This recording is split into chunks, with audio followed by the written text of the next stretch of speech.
Welcome to episode 35 of the 50-Yard Line, everybody. It is Wednesday, February 7th, 2024. I'm your host, Stefan Collins, and it's great to have you all along. So, the stage is set in Las Vegas for Super Bowl 58. The Kansas City Chiefs will take on the San Francisco 49ers in a rematch of Super Bowl 54. I use the phrase rematch loosely because there are only 9 players from the 49ers 2019 roster still playing for San Francisco. That's what happens when you have a salary cap where all the players seem to want to reset the market every time it's time for a new contract, but more on that later. So this week I've been driving to and from work and I've been listening to a few pro football podcasts. Pat McAfee's really good. I've really enjoyed listening to his show. Jason and OC have a really entertaining show too. If you're watching NFL in the UK, you'll probably know who they are. But there's one I listened to and I thought it was so bad that I couldn't even finish it.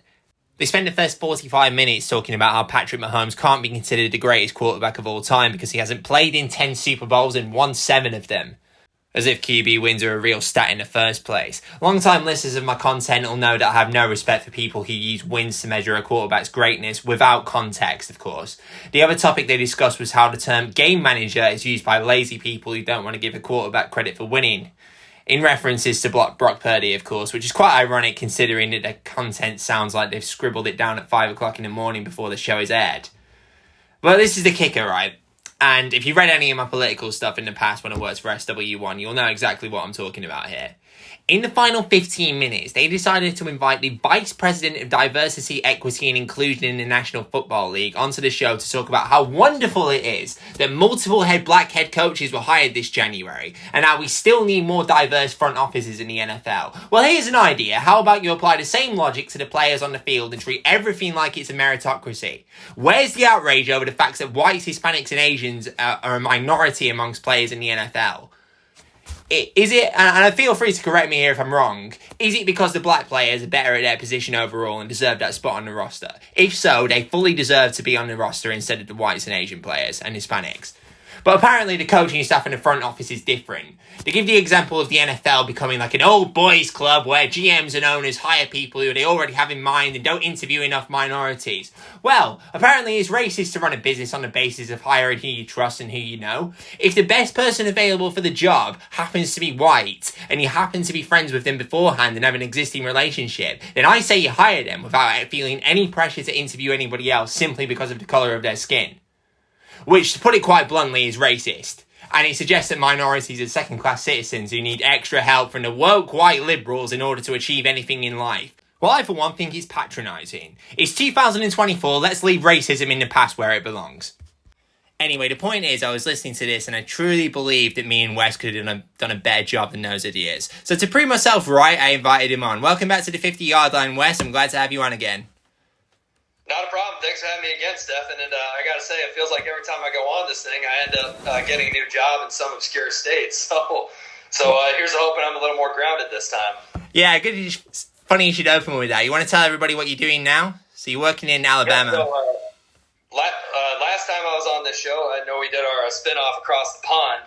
I was working at Ferris State University in Big Rapids, Michigan. Now I'm the Director of Athletic Facilities Events at the University of North Alabama in Florence, Alabama. So been hop, skipping and jumping here a little bit, but we're a little more grounded now, which is nice. Good school. Maybe next year you'll be working at Notre Dame. Yeah, we'll see. You know, there's only a few places that I would leave this for at this moment in time, and Notre Dame's probably one of them. So you never know what's in the cards, especially working in the athletics profession.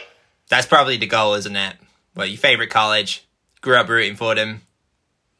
Oh, 100%. Yeah. I mean, if Notre Dame were ever come knocking on my door, I'd be very hard pressed to turn them down.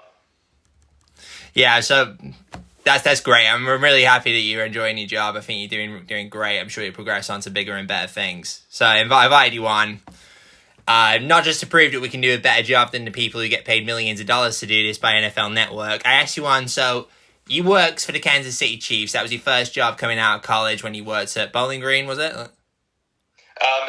Missouri Western, right. Missouri Western, you were at the Chiefs camp. They had the camp there. And you've also been a 49ers fan all your life. Those two teams happen to be playing in the Super Bowl. So I invited you on because I wanted to talk about that. So I wanted to talk about the 49ers season. Let's just go straight into that. I'll talk about the Cowboys in a little bit as well. So the Cowboys played against the Packers. The Packers won. I'll get into that in a little bit. Then the 49ers played the Packers. I want to get your opinion on that game if you can stretch your mind that far back. So it was a really close one. It was a lot closer than most people thought. You ended up winning 24-21. And you were down by 10 going into the fourth quarter, I believe. Let's get my stats. What did you make of that game? Yeah, so I can just tell you this.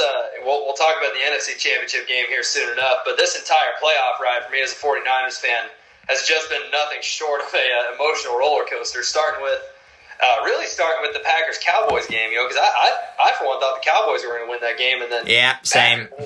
They figured it out. I mean, they figured out how to really run their offense, how to control the game through the defense, and Jordan Love and Aaron Jones just found it on another level. So really, I'm not going to lie, I actually started getting nervous once the Packers went up, however, at least 3 or 4 scores over the Cowboys, thinking, oh boy, here it goes again. My fandom, of course, is going to happen to me where the 7th seed is going to be the 1 next week, and then, Packers might make the Super Bowl. And I hate the Packers as much as I do the Cowboys, quite frankly. And so, I was nervous really kind of throughout that entire game. What'd you say? They were down 10 going to the 4th. I don't quite remember. That was 2-3 weeks ago, something like that at this point.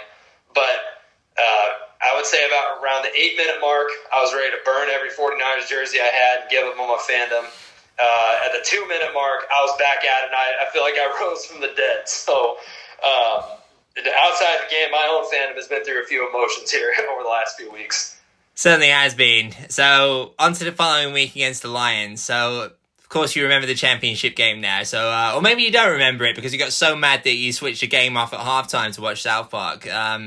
And you only switched it back on in the third quarter when Brandon Ayuk made a great catch reminiscent of the one Lynn Swan made against Dallas in Super Bowl X. And you only knew about that when I messaged you saying, you're only down by 7 now. I think you got a chance of pulling this back. You, of course, responded by saying, if we pull this back, I'll go to the Chiefs camp again and I'll get you an autograph from any Chiefs player you want. So, quite looking forward to getting a ball signed by Patrick Mahomes to add to my collection here.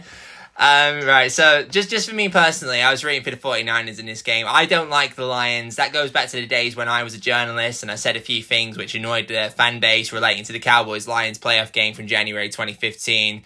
So instead of accepting their verbal abuse, I doubled down by saying they're a poverty franchise who hasn't won a championship since Ike was president and the city is a dump.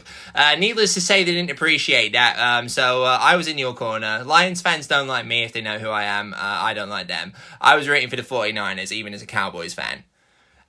So that being said, they jumped off to a very fast start. They went up 24-7 in the first half. But the second half was all the Niners. They outscored the Lions 27-7 in the second half. Came away with a 34-31 victory.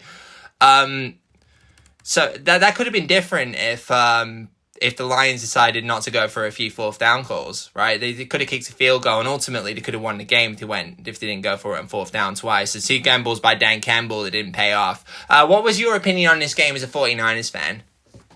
So, gosh, where do I even start with this one? I mean, you hit the nail on the head with what happened to me on that game, and I quite frankly went to bed ashamed of myself that night because, as you said, I gave up after halftime and started watching South Park instead of the actual game. Usually during high-stakes games like this, I'll have my phone off, and after halftime, all right, well, season's over. Of course, it has to happen again. I had the poor me, why does everything happen to me kind of sentiment going on. And, I turned my phone on. Everyone's letting me have it. Wes, knock it off. Stop complaining.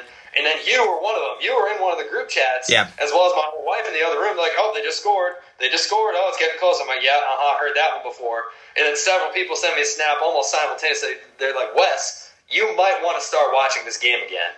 And so I'm like, okay, yeah, all right. And then sure enough, Brandon Ayuk, I didn't even see Brandon Ayuk's catch. I had to hear people talk about it. And they go down 7, tied 24 going into the fourth quarter, and then they end up outscoring them 27-7 at one point in the second half outside of the scrub touchdown right before the onside kick, and of course coming with a 34-31 victory. And I'll tell you what, I did end up going back and watching the majority of that third quarter where I didn't watch a single play of. And I would say that the 49ers need to jump out to a faster start, right? I think the lights might have been too bright for some, and I think they may have very well been looking ahead. Same story goes with the Packers game, too. I think both those games, you can correlate that to them looking ahead to their next opponent and just eyes full bore on the Super Bowl. So, The Lions definitely took advantage of that. And I'll tell you what, I mean, they were a worthy opponent. And I personally have a soft spot for the Lions. I love a good underdog story. I lived in Michigan for a little over a year. I'd been to Detroit a couple times, and the city's definitely improved a little bit. The fan base, I can tell you this from being around most of them, they have been through hell and back. So, personally, I would have been upset that the 49ers weren't in it. I would not have been disappointed had the Lions continued their role that they had in the first half and ended up going to the Super Bowl. I think if they continue playing the way they did, you just have to give it to them and say fair play. I was like, that. I definitely would have done. I was like, yeah, fair enough, you deserve it. But, they crumbled. And it all started when they were up by 21 points and Dan Campbell decided not to go for a field goal and went to really finish the game off when there was really no need for it. Because if you go 27-7, there's really no need for it. I think I made a comment earlier. I was talking off camera, obviously, but I made a comment saying it's a good thing that Dan Campbell didn't get to Vegas in the Super Bowl because he would have gone bankrupt. He's just a riverboat gambler. There's no need for some of those bets he made, man. Well, think about it, though. I mean, he's done that all season. He did that the week before against the Buccaneers when they went for it on 4th and goal, and it paid off. But, Dan Campbell's known as a gambler, and I respect that about him. The man's not afraid to take risks, take shots. Look what he did against Cowboys, in a game of which they should have won. You can admit that, too. And had it not been for the NFL's three blind mice of refs, which they have had all season, and quite frankly for the last decade or so, the Lions would have won that game, and playoffs would have been totally different. All right, so on that comment, I made a comment after that game, obviously, as a Cowboys fan. So the refs said the number that was eligible. They got the number wrong. So our defense was in the mindset, this guy's eligible, and the offensive lineman was covered by... Yeah. Both the tackles are reported. They were both eligible. So the one that they said was eligible, we covered him, and there was no way he was going to make a catch. So if they'd have said the other lineman was also eligible, we'd have covered him too, but nobody wants to talk about that. I mean, I want to talk about it. I think the refs jacked it up. All right, if they'd have called it properly, we would have just covered the offensive lineman and they wouldn't have scored. Instead of saying the Lions got completely robbed. I mean, it's not the case. The Lions did get 100% robbed. That's also my opinion. I think that's an opinion of most. There was also a poor call by the refs earlier in that game where Aiden Hutchinson tripped up Tony Pollard, but they called tripping on Tony Pollard. This is after we got an interception, which should have all but sealed the game because we were in field goal range. So we got a tripping call, got called back, and then we got knocked out of field goal range. Whereas if they didn't call that, we would have just ran the ball 3 times, kicked a field goal, and they wouldn't have had enough time to come back. Because they were down by 7 points. If we'd have kicked a field goal, it's 10 points. They don't have time to come back from that. But nobody wants to talk about that as well. It's poor officiating all around. Well, let's talk about the broader issue that you just said. Poor officiating. Yeah. Look back at the Kansas City Chiefs and Buffalo Bills in the regular season. Kadarius Toney had same thing in the 2018 NFC Championship game. You and I talk about this a lot. You're going to sit there and you're going to watch the line for 75 whatever offensive plays, another 75 on the other side of the ball, and you're just now going to throw that. You can't sit there and tell me that didn't happen at least 10 other times in that game. Oh, yeah, 100%. So another thing I've seen. Went about it, but you can't. I agree with you. You cannot make that call in that game. I mean, you have the ability to, but if you're not going to call it now, if you're not going to call it before, why are you going to call it now? I think you're 100% right. But also, you got to give Tooney some. You got to give it. So if you're a receiver in the NFL, you should know. We get taught this from a young age. You're a receiver in the NFL. You got to check with the official. You got to point to the official, point to the line, and they'll say either you got to move back, move forward, whatever it is. He didn't do that, and he was actually lined up offside. It was the correct call. I think it was. That's not the problem. The problem is it's probably happened loads of times, and it has happened loads of times. They just don't call it. They call it in the most critical situation. So I think it was the correct call, but I can understand why the Chiefs were so angry about it. Also, another thing is, I've seen a lot of the tackles, the right and the left tackle, especially when the Eagles are playing. I was like, they false start. They move before the ball snaps, definitely. And we can see that as fans up in the booth. Maybe it's harder if you're the official, but you're getting paid. That's your job. You're supposed to know when they're false starting. That's what you're getting paid for. That's literally it, to watch the line. And they can't get that. Another thing is, as a Cowboys fan, I don't know if you've seen this, or maybe it's happening with some of the 49ers players and I've just not noticed it because I don't watch them as much as other people, but the Cowboys, Micah Parsons was getting held on pretty much every play, and he made tweets about it, like saying, I'm getting held on like literally every play, can you give me a break here? And they just never called it. They called it, I think the first time they called it was like 150 plays between, it was like, I can't remember exactly how many snaps it was, but it was a lot of snaps between plays. He was getting held like all the time. It never got called. I'm sure it happens in other games as well, but I'm just saying that because that's my team. That's the one I watch most. Well, two comments on that. One is a former collegiate defensive lineman. Okay. His offensive line are going to hold every play. Yeah, some of the you're 100% right, but a lot of the time this was just more obvious. This was just so obvious. I was watching it in real time, not even paying. It's like that's a hold, definitely, and he missed it. I couldn't agree more. You can find somebody like that from tackle guard, center guard, tackle. But if you saw did you see what Nick Bosa said in one of his press conferences? No, I didn't see that. What did he say? Worried about the most in the Chiefs' offensive line. To directly quote him, 3 words: they hold a lot. Yeah. I'm sure they do as well. I mean, a lot of the Ravens fans, and we'll get to the Chiefs in a minute, they were really upset about the officiating in that game. To be honest, I don't think it was that bad of an officiated game to them. No, I agree. And you and I spoke about this off camera, too. I didn't think it was that. I mean, there might have been one pass interference call, but I don't think it was anything critical to the game. But I thought the officiating was fine. I know they were. I think Ravens fans were up in arms about the Chiefs players getting chirpy in their faces or something like that. But, I mean, that happens every play. Yeah. Right? And especially this time of year when you got guys like Travis Kelce and, you look at the NFC side with the Lions offensive line and maybe some of their D-line and George Kittle, Nick Bosa, Eric Armstead, some of those guys, I mean, they're doing it all the time. Christian McCaffrey gets in God's face. So I think that was a big deal. Like, they were worried about, guys getting after him, and of course they get the 15 yards, and the dude spikes the ball in his face and is standing over. Well, that's blatantly obvious. Yeah, right? There's a difference between being blatantly obvious and being a passionate player, right? I think you're 100% right, and that's what I said when I was watching it. Yeah. I was just saying, correlating all this back to the Super Bowl this weekend, 2 things I'm worried about are, 1, the officiating. How can you not be at this point as an NFL fan? And 2, the Chiefs' offensive line doing whatever they want against the 49ers' D-line, which has not played well in the playoffs, but is possibly one of the best in the NFL, and then they're not getting any retribution for it. Yeah, I don't think the Chiefs' offensive line this year is all that good.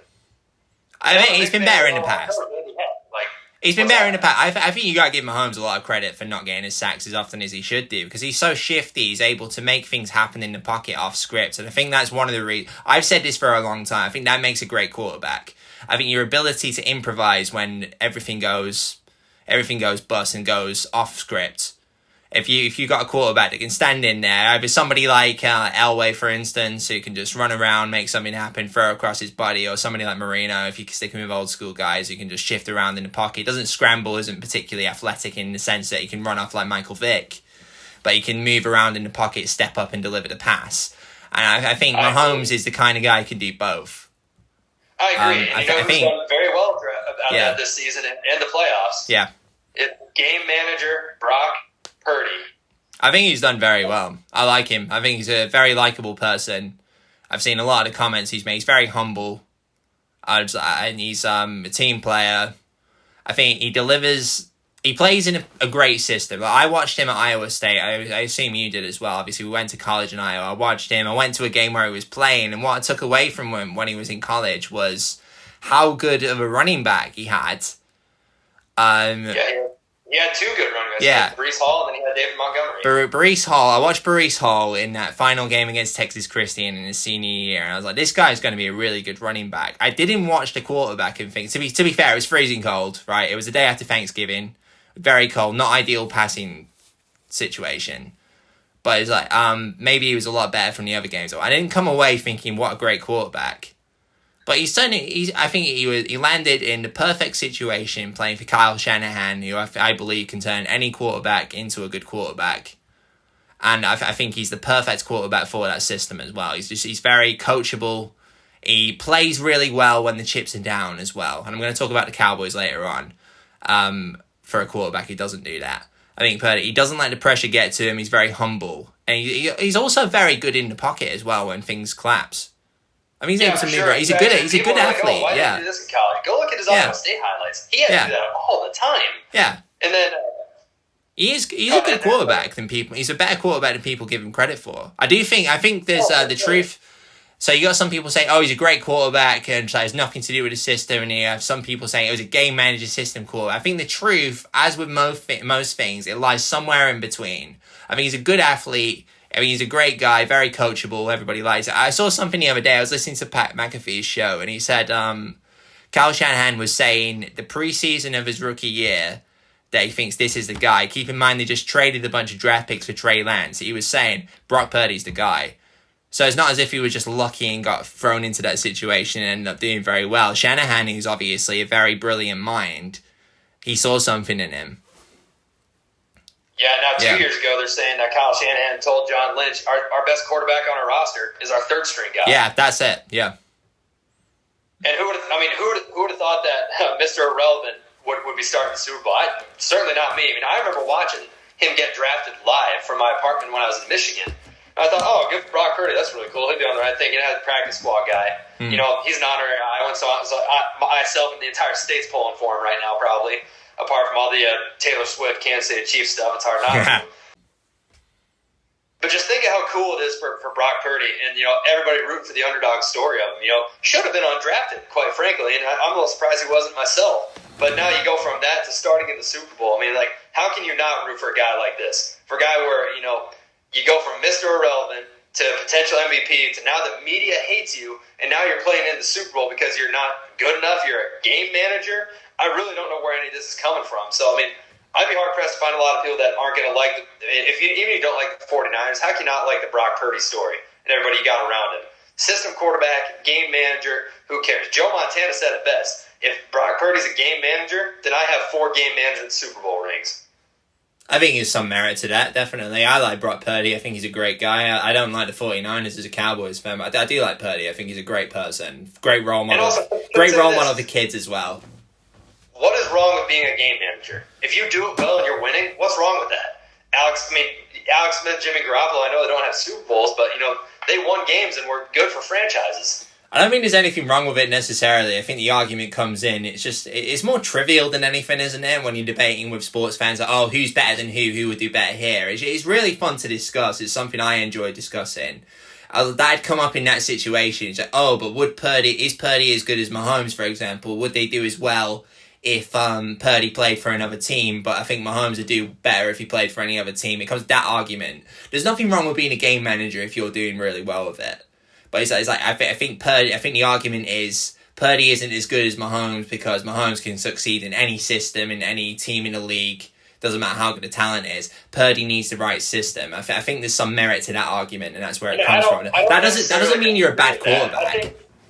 I think the media and everybody that makes a big deal out of what you just said don't look long term, or they're looking too long term.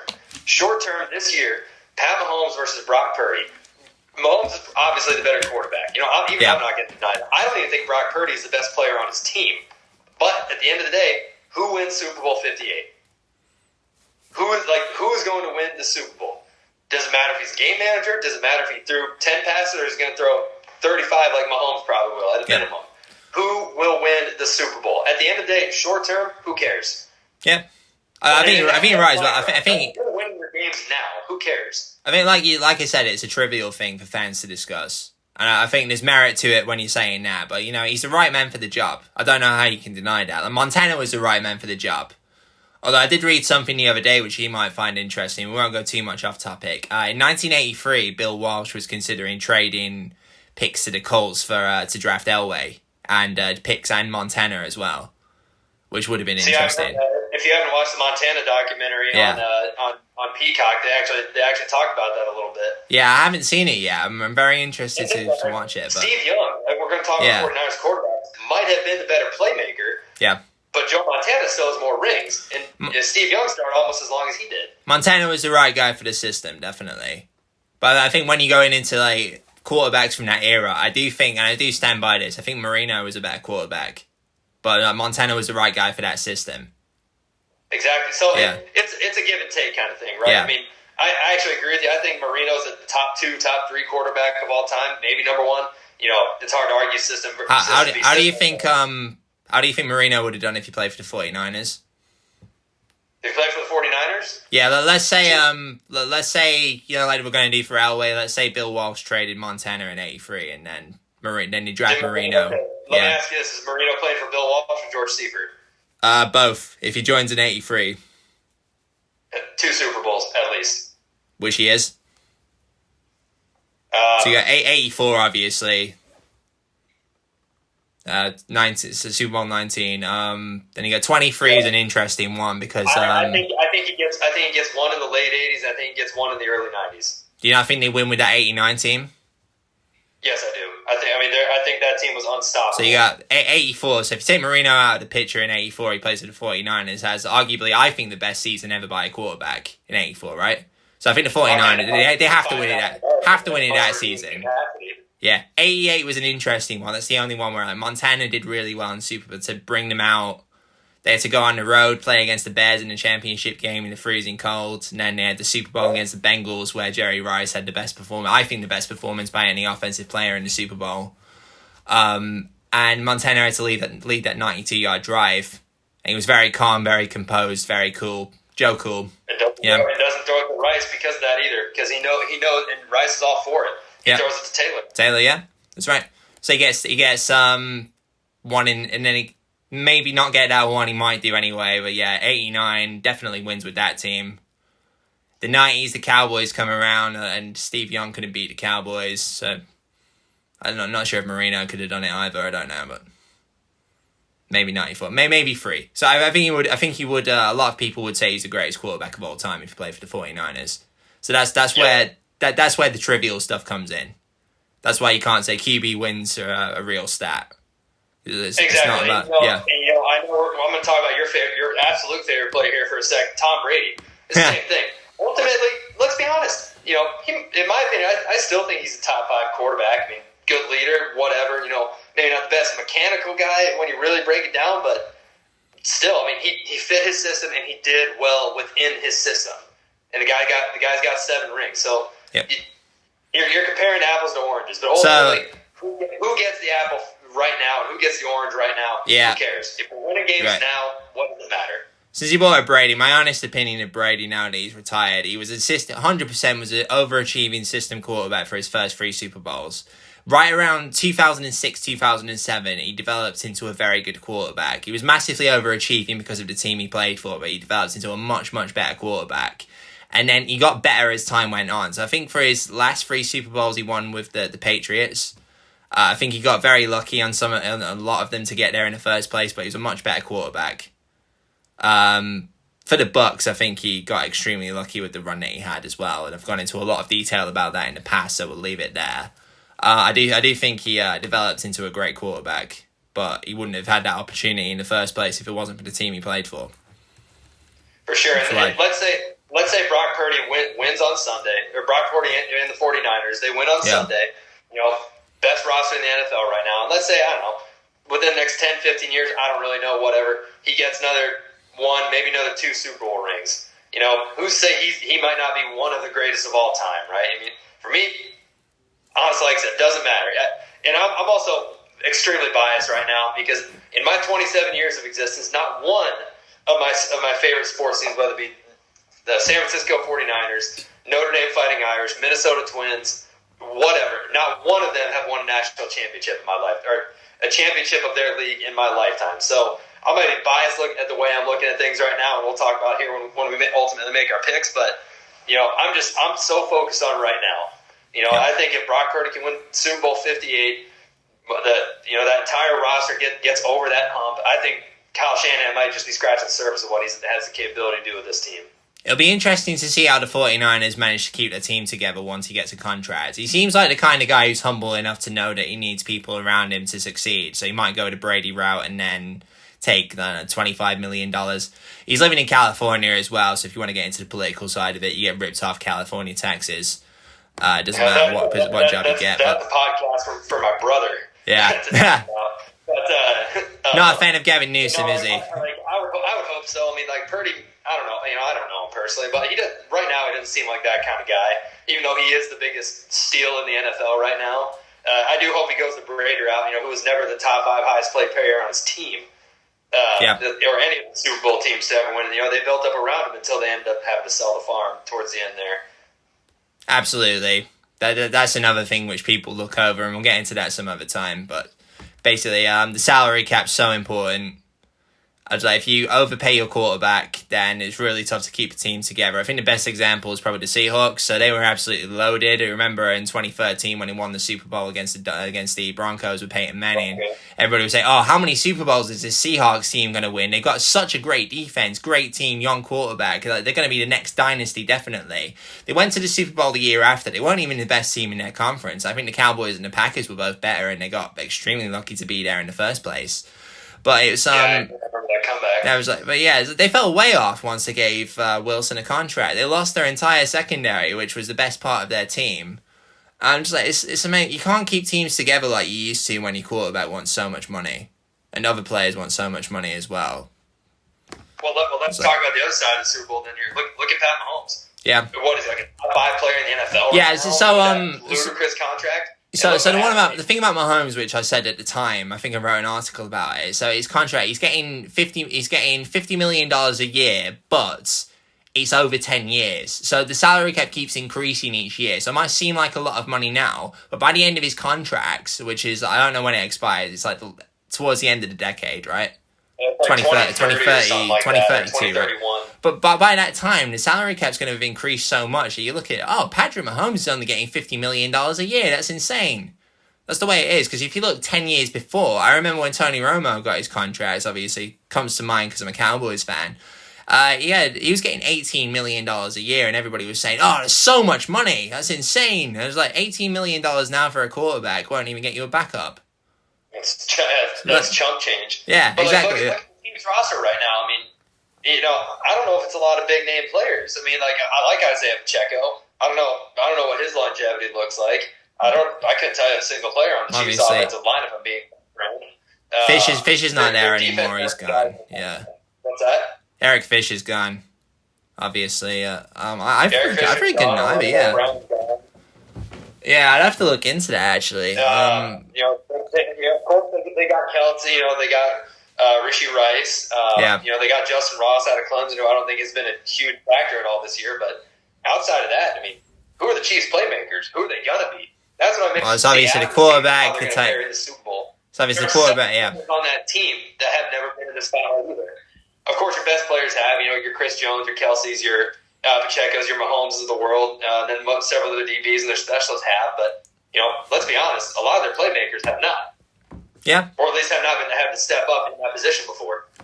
I mean, you're right, definitely. So it seems like a good transition period to look at the Chiefs, their playoff run. Right? Okay, so their playoff run. So going into the playoffs, I didn't think the Chiefs were going to win a game. I did. I actually said to you, I messaged you a few times, don't be surprised if the Chiefs win this game. I did a few times. So the Dolphins, the first one was the Dolphins. So this is the first season they've had in a long time where they've only played one playoff game at Arrowhead Stadium. Like they've had the one seed a few times, but they've won and then gone to the championship game. They host 5 straight AFC championships. Yeah, that's right. And they played in 6.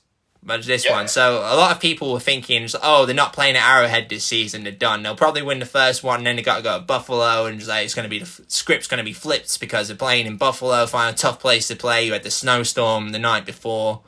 Really cut. Chiefs controlled the game though at Buffalo. They did. Start off with the Dolphins game, right? So I picked the Chiefs to win this one pretty convincingly. Some people were saying, if it was in Miami, then the Chiefs would win. But it was actually, I don't know if you remember, it was freezing cold. It was negative 4 degrees Fahrenheit.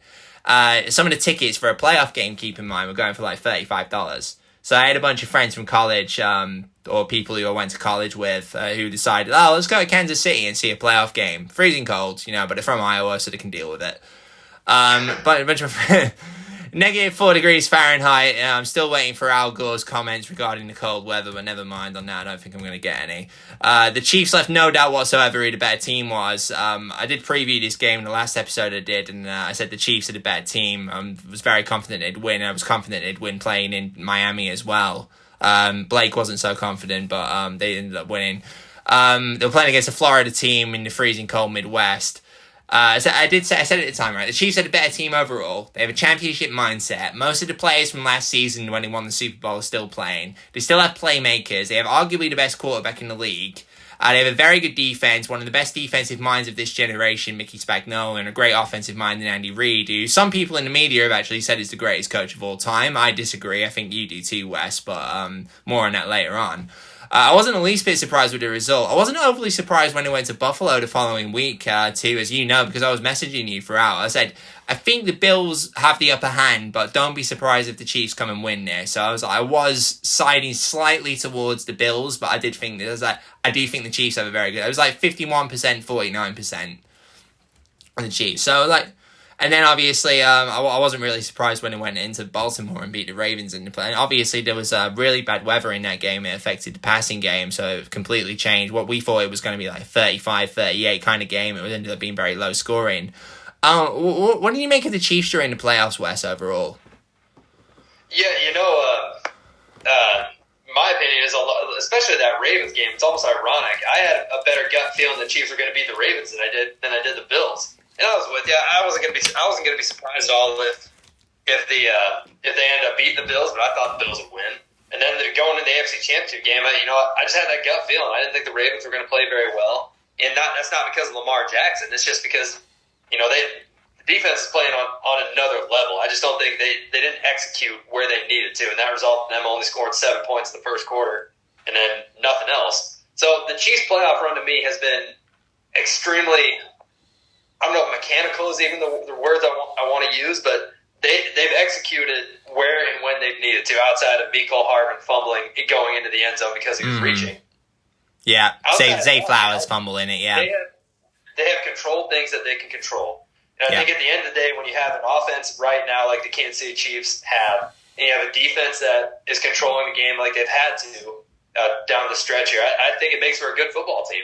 It's how football should be played, quite frankly, in my opinion, which also makes them very dangerous for my San Francisco 49ers here. Yeah, definitely, yeah. They too. If they play and they control things like they're supposed to and not try to do too much, I mean, it's hard to beat them. And Andy Reid, quite frankly, what is like 6 all-time or something like that, and wins all-time. He's climbing up there. Franchises. I mean, there are some rumors.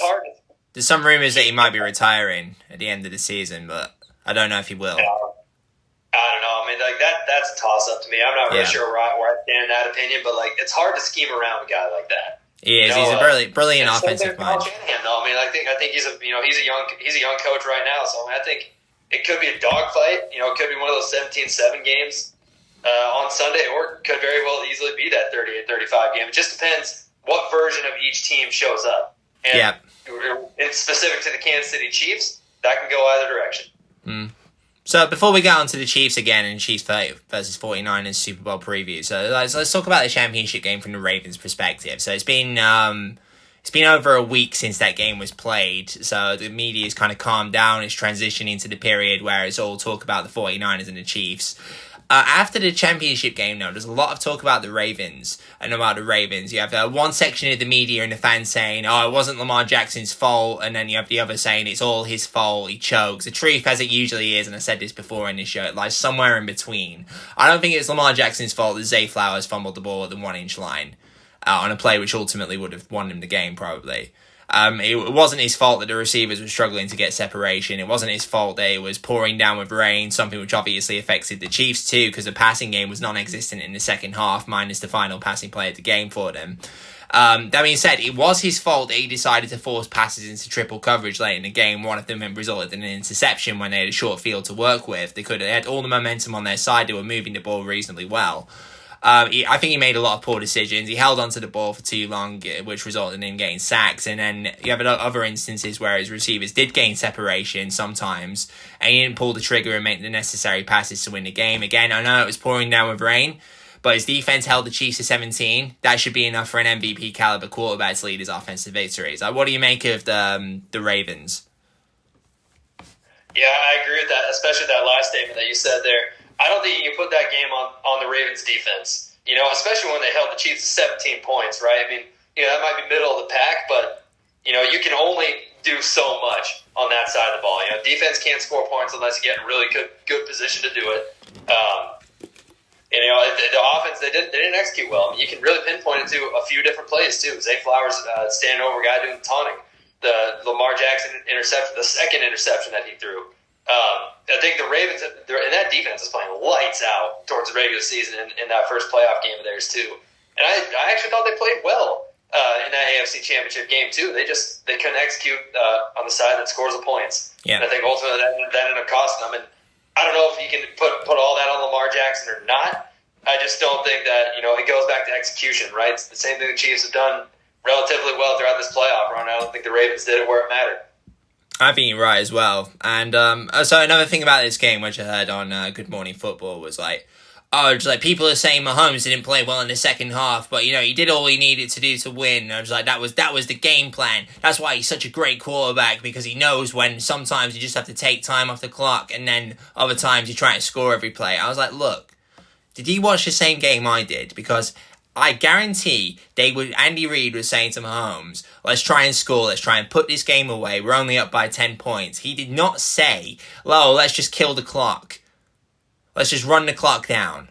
I was like, that's ridiculous. That's ridiculous. I guarantee they were trying to execute it, right? They were trying to execute, they were trying to get first downs, they were trying to move the ball down the field, they were trying to score, they just weren't succeeding, let's be honest. And I'm a Mahomes fan. He didn't play well in the second half. He did play well enough when they needed him to. You got the old phrase, great players aren't always great, they're just great when they have to be. And I really do believe that. But to say that was the game plan all along, to play bad until the last play the second half, I'm just like, look, that's not what happened. Just don't be naive. Don't be patronising. Yeah, I agree. And I'm a Pat Mahomes fan too, right? But I don't even think he's the MVP of that game. I think Travis Kelce was. Oh, I agree. What did he have? 11 catches on 11 targets or something ridiculous? That was a great performance. Oh, a lot of that was before the first half even ended. Yeah. You can even point it to Charles Omenihu with the strip sack too. That put the Chiefs in good momentum to score again. Yeah, exactly. Who was out for the Super Bowl too, so they're without a playmaker there, but still. Yeah, that's true. It's true, definitely. All right, so we'll go. Am I going to ask you what your predictions for this game is, or do you not want to jinx it? Do you just want to sit back and watch what happens? Because, like you said, it's going to be. It depends which version of the teams show up. It's really tough to call. Yeah, like you said, it's really tough to call. It depends which version of the teams come out. It's going to be really tough to pick an under-over on this one. I do think that since it's inside, the weather's supposed to be really bad in Vegas as well. It's supposed to be 55 degrees and really cold and rain, which is really uncharacteristic for Vegas. But it's they do have a roof over Allegiant Stadium, so I think it's going to be indoors. I don't think it's going to be a factor. I think indoor stadium, I would say it's going to be more of a offensive showdown. But that's just my guess. So I think if it does get into a shootout, sometimes it comes down to who's got the better quarterback, who's got the better defense. I think the 49ers probably have the better defense, and I think the Chiefs obviously have the better quarterback, but it's really tough to say which one's going to come through. And so I'll let you go first, Wes, and I won't let that influence my pick. Well, here's the deal. I think this might be one of the biggest pushes I've seen in recent Super Bowl history, mainly because of the dome. The weather's not going to be much of a factor outside of practice. Go back to bringing the best version of yourself. 49ers defense hasn't played well in the playoffs outside of the second half of the NFC Championship game. But here's my deal, Steph, and I'm going to go off a little bit of tangent for you and your listeners here. 2012 season, 49ers get to the Super Bowl with Colin Kaepernick. 0-1 of Super Bowls in my lifetime. They lose that one to the Ravens. 2019, they go and play the Kansas City Chiefs in the Super Bowl with Jimmy Garoppolo. Lose that one after being up 10 in the fourth quarter. Here we are, 2023 football season. San Francisco 49ers are in the Super Bowl with Brock Purdy as their quarterback, Christian McCaffrey, best running back, George Kittle, best tight end in the league, two of the best wide receivers in the league right now, and one of the best offensive lines playing at a high level right now. And god dang, they're the best defense in the NFL right now when they're playing on it. Third time's a charm. Third quarterback, third Super Bowl, 49ers all the way. Let's go. You got a score prediction? No. No? All right, fair enough. That part I don't want to jinx. It's really tough for me to pick. I'm going to look at some of the betting odds. I'm going to place a couple of bets on this. That will dictate. Don't be surprised if it's a similar score to what the 49ers have had all playoffs. Something like 24-21, a 34-31, 34-27, something like that. Yeah, the betting odds are going to dictate who I'm going to root for, but I think my gut feeling is I think the 49ers have been the best team all season, with the exception of like a 4-week blip where you had a few bad games. But I remember you saying, I do remember. Yeah, I do remember you saying that there's a lot of similarities between this year's team and the 1981 team.